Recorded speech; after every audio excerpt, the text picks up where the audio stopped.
السلام عليكم. نتمنى تكونوا كلكم بخير وعلى خير. اليوم ان شاء الله غادي نقدم لكم القريشلات او القرص او ما يسمى بالبريوش المغربي الخفيف الخفيف الخفيف بزاف، وكيجي رائع جدا، كيجي اخف من القطن. صدقوني راه ما كنبالغش، هذا البريوش كيجي روعه، لا في المذاق ولا في الشكل ولا في الخفه ديالو ولا يعني الهشاشه اللي كيجي فيها. كنتمنى انكم تجربوه، راني جربت العديد والعديد من الوصفات، ولكن ملي جربت هذه الوصفه هذه ما ترددتش نهائيا باش نشارك معكم هذه الوصفه. كنتمنى انكم تجربوها، وكنتمنى انكم عفوا تساعدوني في نشر هذا الفيديو هذا في مواقع التواصل الاجتماعي، وما تنساوش ديروا لايك، وكذلك ما تبخلوش عليا بالتعليقات ديالكم اللي كلها كتشجعني باش نعطيكم العديد والعديد من الوصفات، وكذلك من الاسرار ديال نجاح الوصفات. والناس اللي اول مره كيشاهدوا القناه ديالي ما تنساوش تضغطوا على المربع ديال الاشتراك الموجود من تحت الفيديو، المربع الاحمر، وكذلك فعلوا الجرس باش يبقاو يوصلكم الجديد ديالنا ان شاء الله. دابا غنشوفوا المكونات ديال هذه الوصفه. واول حاجه كنحتاجو هو ربع لتر من الحليب، كنحتاجو 6 ملاعق من الزيت النباتيه، 4 ملاعق كبيره كذلك من السكر الخشن، ملعقتين كبيرتين من الزبده بدرجه حراره المطبخ، كنحتاجو بيضه مع ابيض بيضه، يعني في المجموع غنحتاجو 2 بيضات، ولكن الاصفر كنحيدوه باش نزينو به البريوش ديالنا او باش ندهنو به هاد القريشلات هادو. بيضه وابيض بيضه، ملعقه صغيره غير مملوءه من الملح، ملعقتين كبيرتين من نافع اللي يكون محمر. النافع هو اليانسون، نحمروه شويه ولكن ما نحمروهش بزاف. كنحتاجو كذلك ملعقتين من الزنجلان، الزنجلان هو السمسم حتى هو محمص قليلا. كذلك غادي نحتاجو ملعقه كبيره من خميره الخبز، غنحتاجو الروح ديال الزهر او ماء الزهر، الروح ديال ماء الزهر. الا ما عندكمش روح ماء الزهر استعملوا نصف كاس ديال العنبه من ماء الزهر. ولكن الدقيق غادي نحتاجو 500 غرام من الدقيق في حاله الا استعملنا الروح ديال الزهر. اما الا استعملنا ماء الزهر ودرنا نصف كاس كنحتاجو 550 غرام من الدقيق. يعني داك الماء اللي كنزيدو ماء الزهر ضروري كنزيدو له تقريبا 1 ل2 معالق ديال الطحين. هادو هما كاع المكونات، 500 غرام ديال الدقيق. وبالنسبه للزيين كنحتاجو السمسم اللي يكون ما محمصش، الزنجلان ما يكونش محمر، وكنحتاجو اصفر بيضه اللي حيدناها لداك البيضه اللي درنا في الحشوه دابا او في العجينه عفوا. دابا غادي ننتقلوا باش نشوفوا طريقه التحضير، وكنتمنى انكم تحترموا معايا كاع الطرق وهاد المكونات هذه بالضبط باش تنجح معكم الوصفه وتجيكم تماما كيف ما جاتني. واول حاجه غادي نديرو هي غادي ناخذ طنجره ديال الضغط. هاد الطنجره ديال الضغط كنستعملوها فقط باش نسرعوا من العمليه ديال التخمر ديال هاد البريوش هذا، ما عندهاش شي دور اخر. الا نتوما ما بغيتوش تستعملوها تقدروا، لان دابا الحال سخون، ما محتاجينش يعني ما محتاجينش بزاف اننا نبقاو كنتسناو البريوش باش يخمر، لان ديجا الحال سخون.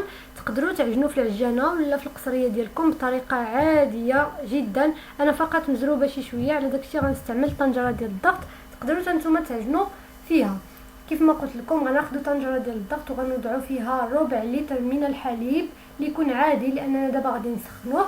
كنضيفوا له ملعقتين من الزبده، ملعقتين كبيرتين من الزبده، و4 ملاعق من السكر. الكميه السكر تقدروا تزيدوها، يعني انا كنديرو ماشي حلو بزاف وماشي في نفس الوقت ماشي مسوس. 4 ديال المعالق كبار، و6 ملاعق من الزيت النباتيه.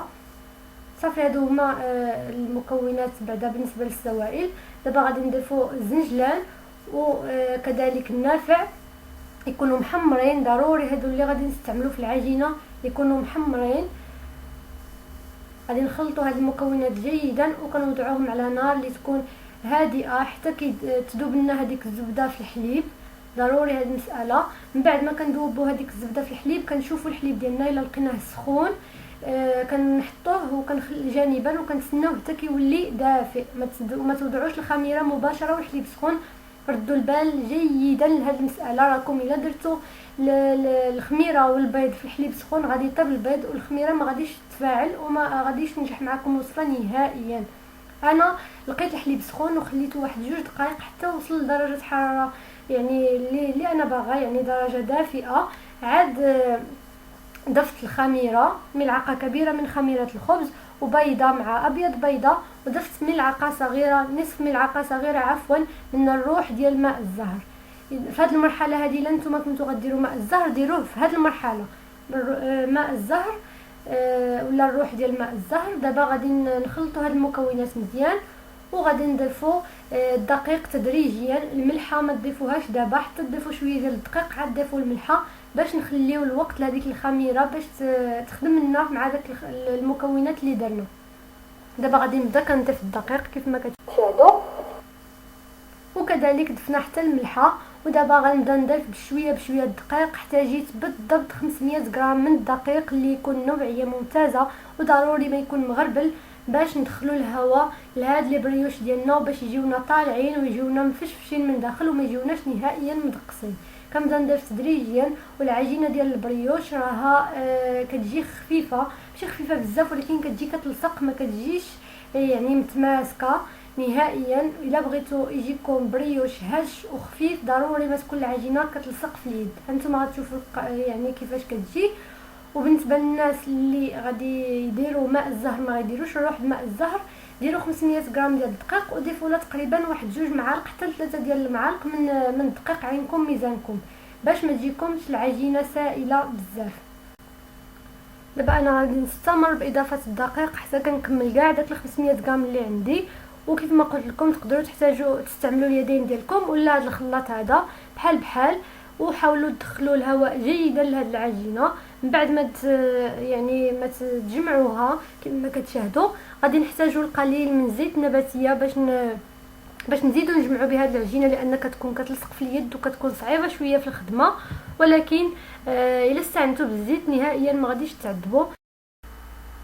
ومن بعد ما تجمع لكم العجينه خذوا البلاستيك الغذائي وغطيو به لهاد الطنجره ديال الضغط ديالكم، وعاودوا خذوا المغطى ديال هاد الطنجره وغطيو بها الطنجره كذلك، ووضعوا الصفاره وخليوها تقريبا واحد نصف ساعه، ماشي بزاف لان الحال سخون.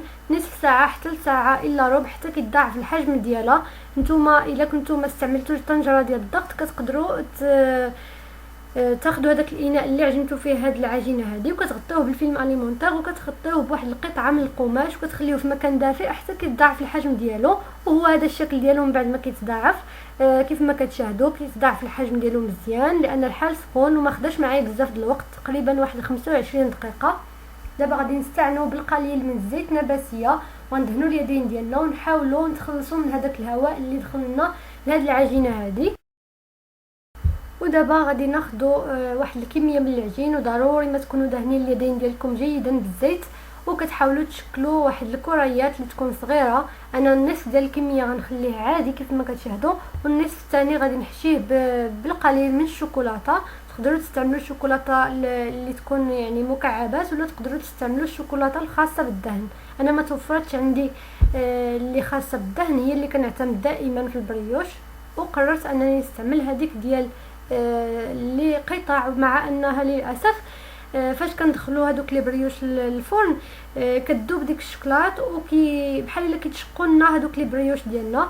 فانتوما الا كنتو باغيين ديروا فيها الشوكولاته من داخل، من الاحسن انكم ديروا الشوكولاته الخاصه بالدهن باش ما يضيع لكمش الشكل ديال لي بريوش. انا غندير واحد الصينيه يعني بالشكل العادي بالشكل البلدي. من بعد ما غادي نشكل كريات غادي ندهن باصفر بيضاء وغادي نرشم بالقليل من السمسم، والشكل الاخر غادي تشوفوني كيفاش غادي نزينو. كذلك غنزينو بالسمسم ولكن الطريقه مختلفه على الطريقه العاديه، وكيجي الشكل ديالها رائع كيف ما شفتوا في الاول. واحد المساله كذلك الاصفر بيضاء اللي غادي ندهنو به درت فيه قليل جدا من الروح ديال ماء الزهر، فقط واحد القطيره وحده نقيطه باش تنسمنا هذوك لي بريوش ديالنا، وكذلك باش تلفنا الزفوره ديال البيض. وضفت معاه واحد القطيره من الخل، ضروري دائما اصفر بيضاء مع شويه د الخل، وكتنكهوه اما بالفاني ولا بماء الزهر، كيبقى لكم الاختيار في هذه المساله. انا هذا البريوش عطاني تقريبا واحد 15 حبه، ولكن هذوك لي بريوش اللي درت بلديين درتهم كبارين مزيان. الا درتو البريوش يعني يكونوا صغار شويه من هذا اللي درت انا بالنسبه للشكل اللي ديال القريشلات اللي بلديين، غادي يعطيكم في المجموع 20 حبه من البريوش اللي كيجيو خفاف وكيجيو ماشي صغارين وفي نفس الوقت ماشي كبارين بزاف، كيجي الشكل ديالهم هو هذاك. كيف ما قلت لكم غادي نكمل بالتشكيل ديال هاد الحبات وغادي ننتقل وغادي ننتقلوا باش ندهنوا هاد لي بريوش ديالنا. وانا بالنسبه لعندي هاد لي بريوش راه ما كنتسناهمش حتى كيخمروا، عاد كندهنهم في الاول وعاد كنخليهم كنرشوهم بالزنجلان ولا كنزينوهم بالزنجلان. غادي تشوفوا معايا واحد الطريقه كيفاش غنزين هاد لي بريوش هادو، ومن بعد كنخليهم يخمروا تقريبا واحد 15 دقيقه حتى ل 20 دقيقه حتى كيعاود يتضاعف الحجم ديالهم. وكنكون سخنت الفران تقريبا واحد 10 دقائق قبل ما ندخل هاد القريشلات هادو للفرن، تقريبا واحد 10 دقائق قبل كندخلوهم على نار هادئه كياخذوا معنا تقريبا واحد 20 دقيقه. والنار تكون هادئه ويكونوا بعادين على النار باش يطيبوا على راحتهم ويجيوكم من داخل طايبين وما يجيوش معجنين نهائيا. بعد ما كيطيبوا من تحت كنشعلوا عليهم على الوجه. والناس اللي عندهم الفرن اللي فيه الفرفره، الفرن ديال الكهربائي، من الاحسن انهم يستعملوا الفرفره باش توزع الحراره وتحاول تعطيهم قريشلات اللي كيجيو في لون واحد. للاسف انا ما عنديش الفرن ديال يعني اللي فيه الفرفره، وكنستعمل فقط الفرن العادي ديال الغاز. وكيف ما شاهدتوا حتى هو راه النتيجه ديالو رائعه جدا.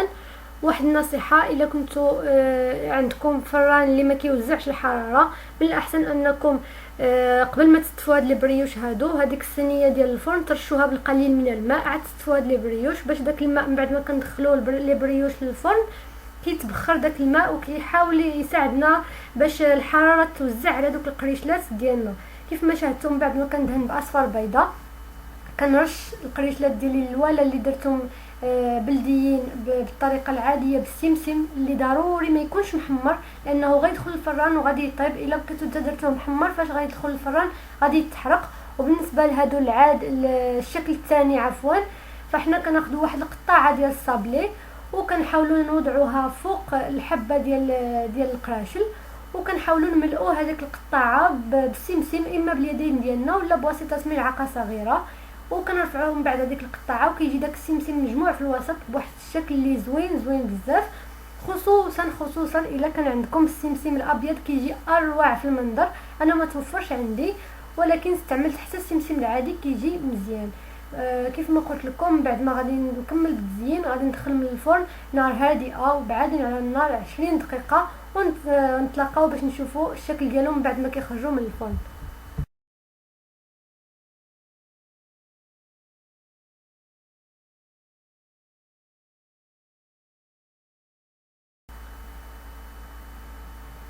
والشكل ديالهم هو هذا من بعد ما كنخرجوهم من الفرن.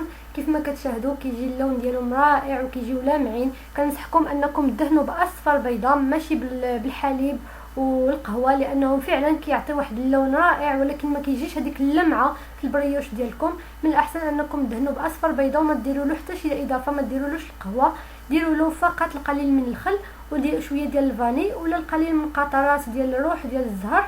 راه فاش كيكون كيطيب هذا البريوش كيعطي واحد الرائحه رائعه جدا. وانا غنفتح لكم واحد الوحده كيف ما كتشاهدوا. انا قلت لكم بان النصف حشيته بالشوكولاته والنصف الاخر خليته بطريقه عاديه. هذا هو الشكل ديالو كيجي هش جدا وبحال القطن. كنتمنى ان الوصفه ديال اليوم تجربوها وما تنساوش تبارطاجيو الفيديو مع الاصدقاء ديالكم في مواقع التواصل الاجتماعي. ما تبخلوش علينا بلايك وبالتعليقات ديالكم اللي كتحفز. وكذلك الا كان اي سؤال ولا اي يعني استفسار على هذه الوصفه هذه مرحبا تقدروا تخليوه لي في التعليقات. ودابا ما عليا نقول لكم الا خليتكم على خير والى فيديو اخر باذن الله.